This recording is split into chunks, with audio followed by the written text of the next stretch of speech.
ইসরায়েলের জন্য প্রধান বাধা হলো ইরান।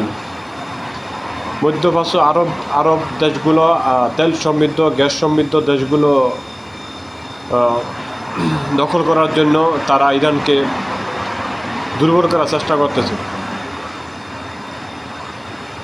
তাদের টার্গেট, আমেরিকা এবং ইসরায়েলের তাদের টার্গেট হলো, যদি ইরানকে দুর্বল করে দেওয়া যায় এবং ইরানের সামরিক শক্তিকে কমিয়ে দেওয়া যায়, তাহলে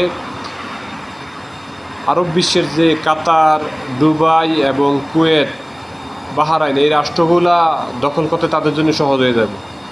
তাদের কোনো বাধাই থাকবে না। একদম যে কোনো মুহূর্তে যে কোনো রাষ্ট্র দখল করা তাদের জন্য একদম ইজিলি হয়ে যাবে, ইজিলি, কোনো বাধাই থাকবে না। যে কোনো মুহূর্তে দেখবেন একে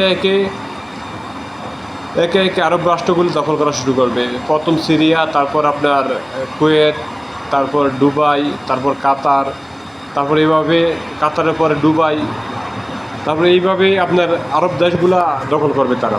কারণ ইসরায়েল জানে, যদি আরব দেশ দখল করতে যায় তাহলে সর্বপ্রথম বড় বাধা হয়ে দাঁড়াবে ইরান, মুসলিম কান্ট্রির ভিতর।